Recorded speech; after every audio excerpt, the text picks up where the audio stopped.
7ویں امام کے قید خانے میں 14 سال قید میں رہا میرا 7واں امام. قید خانہ بھی ہر ایک کو پتا ہے کیسا تھا جی. چھت اتنی نیچے تھی کہ آدمی کھڑا نہیں ہو سکتا. یہ سننا آسان ہے, آدھے گھنٹے اس طرح کہیں کھڑے ہو کے دیکھیے آپ کو خود پتا چلے گا 14 سال کسے کہتے ہیں. دیواریں اتنی قریب ہیں کہ آدمی ٹانگ پھیلا کے لیٹ نہیں سکتا. 2 گھنٹے ہو سکتا ہے آپ اس طرح سو جائیں. یہ دیکھیے مجھے اپنے حج کے ایک ساتھی نظر آ گئے مینا کے میدان. اس سال جگہ کی بڑی تنگی تھی, چلیں 2 راتیں اس طرح گزار لی جائیں. وہ بھی کیسے گزاری گئی, لیکن 14 سال کہ آدمی ٹانگ پھیلا کے سو نہ سکے, سر سیدھا کر کے کھڑا نہ ہو سکے. اور پھر غذا بھی آپ سنتے ہیں کہ یہ بہت مشہور چیزوں کو دہرانے کی ضرورت نہیں. نتیجہ کیا نکلا یہ بھی سن لیجیے. آپ نے سنا ہے ذرا سا, جو جس جملے تک مجھے جانا ہے وہ صحیح معنوں میں واضح ہو. نتیجہ کیا نکلا, اتنا چھوٹا سا کمرہ, مومن کسی طرح سے پہنچ گیا سپاہیوں سے مل ملا کے. دروازہ تو بند ہوتا ہے, وہ تو یا ہارون کے پاس چابی ہے یا جو نگران ہے. تو یہ سپاہی کیا کرتے ہیں, چھوٹا سا انہوں نے روشن دان بنایا, وہاں سے قیدی کو مانیٹر کرتے. جو آج کل کیمرے ویمرے, کہا کہ ہم تمہیں یہاں تک تو لے جا سکتے, اس کے آگے تو ہمارا بھی اختیار نہیں, کہ یہیں لے جاؤ, دور سے امام کی زیارت کر لو. جو معصوم نے نماز کے لیے کہا, جب نماز پڑھو یہ سمجھو کہ تم اللہ کے سامنے اللہ کو دیکھ رہے ہو. مولا ایسی نماز کون پڑھ سکتا, تو کہا کم از کم اتنا تو سمجھو کہ اللہ تمہیں دیکھ رہا. تو اب راوی نے کہا اگر میں امام کے سامنے جا کے آمنے سامنے کی زیارت نہیں کر سکتا, دور سے صحیح روشن دان سے امام کی زیارت کر لو, کر لو زیارت. اب جو اس نے روشن دان سے جھانک کے دیکھا تو کمرہ کوئی بہت اتنا اس ہال کی طرح سے نہیں, چھوٹا سا, امام ہی نہیں, ہے ہی نہیں امام, خالی. کہاں ہے میرے امام, کہا اسی کمرے میں. کہاں ہے, ایک سفید کپڑا زمین پر بچھا ہے اور تو کچھ نہیں. کہا جسے تو سفید کپڑا سمجھ رہا یہی تیرا امام. آدمی کتنا کمزور ہو جائے, کتنا نحیف ہو جائے, چھوٹے سے کمرے میں آنکھیں پھاڑ پھاڑ کے وہ آدمی ڈھونڈ رہا ہے اور پھر بھی نہ پہچان سکے. یہ امام کی حالت. مگر یزید 1 سال کے بعد اہل بیت کو رہا کرنے پہ کیوں مجبور ہوا؟ ہارون 14 سال بعد چوتھے امام کو زہر دینے پہ کیوں مجبور ہوا؟ بھئی جہاں 14 سال قید میں رکھا تھا اسی طرح گزار دیتا ان کی زندگی. تیرے اوپر بدنامی کا دھبا بھی نہ آتا کہ شہید کیا. اب یہ تو میں الفاظ ہے دنیاوی استعمال کر رہا ہوں, نہ تو اس نے ہمیشہ کے لیے اپنی دنیا آخرت تباہ کر دی, لیکن کیوں شہید کیا؟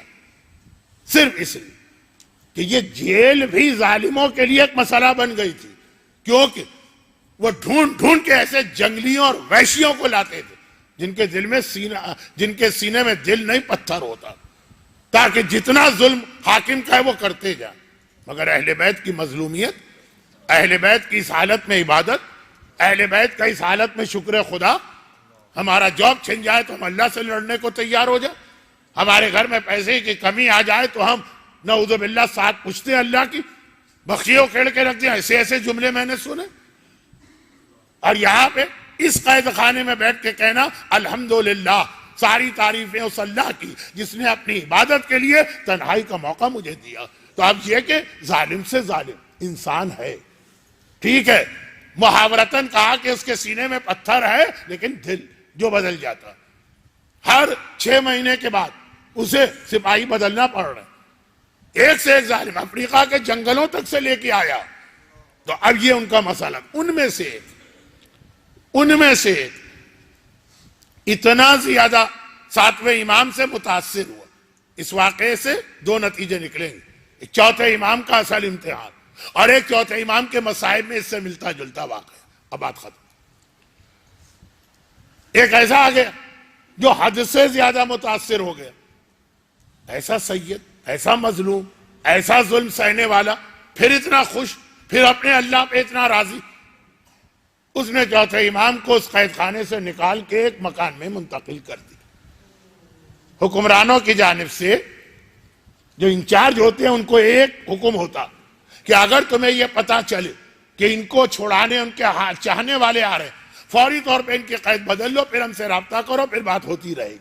لیکن اتنا اختیار ہے فوری طور پہ، وہ ایسے ہی کوئی بہانہ بنا کے ایک بہت عالیشان ولا، کوٹھی، بنگلہ نہیں، لیکن ایک کمرہ، صحن، کھلا صحن، وہ مکان، اور 2 دن کے بعد امام سے ملنے گئے۔ اب یہ سوچ رہا ہے کہ وہاں پہ ہوا نہیں آتی تھی تازہ، سورج کی روشنی نہیں تھی، اتنی تکلیف دے، نہ سو سکتے ہیں نہ کھڑے ہو سکتے ہیں، یہاں بہرحال ایک کمرہ ہے، بستر ہے، صحن میں تازہ ہوا ہے، سورج کی روشنی۔ جا کے کہا مولا آپ نے پہچانا؟ کہا تو وہی ہے جو 6 مہینے یا 8 مہینے سے میری قید کا نگران۔ کہا مولا آپ سن لیجئے، میں آپ کا مولائی اور محب بن گیا۔ شیعہ تو نہیں کہا، محبت کرنے والا۔ جتنا میرے اختیار میں تھا میں نے اپنے آپ کو خطرے میں ڈال کر آپ کو سہولت دی۔ اب امام نے حیرت کا اظہار کیا۔ عربی اردو محاورے میں اظہار کا جو مطلب ہے وہ اپنی جگہ اپنے دماغ میں رکھیے گا۔ کہا اچھا یہ تو نے ہمیں راحت پہنچانا، آرام پہنچانا چاہا؟ کہا اور کیا مولا، یہ تو آرام ہی آرام، غذا مناسب، تازہ ہوا، سورج کی روشنی، سونے کی جگہ، آرام کی جگہ، ٹہلنے کی جگہ۔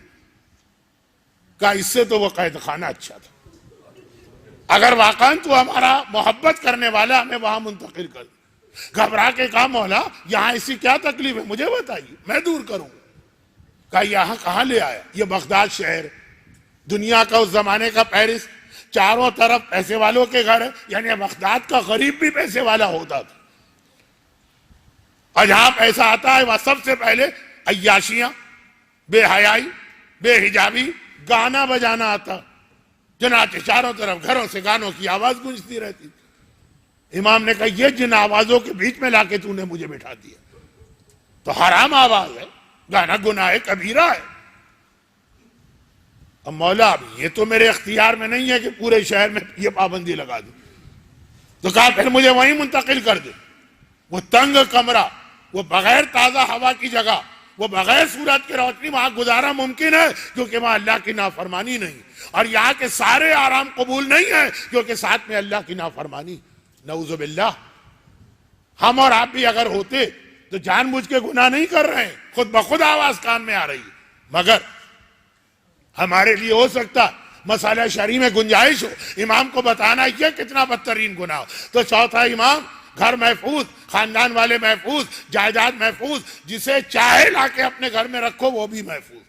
لیکن یہ سب سے بڑے ظلم کا سامنا کیا، پورا ماحول بے حیائی کا بنا دیا ان لوگوں نے، بے شرمی کا بنا دیا، گانے بجانے کا بنا دیا، مکس گیدرنگ کا بنا دیا، میوزک کنسرٹ کا بنا دیا۔ برحمتك يا أرحم الراحمين وصلى الله على محمد وآله الطاهرين۔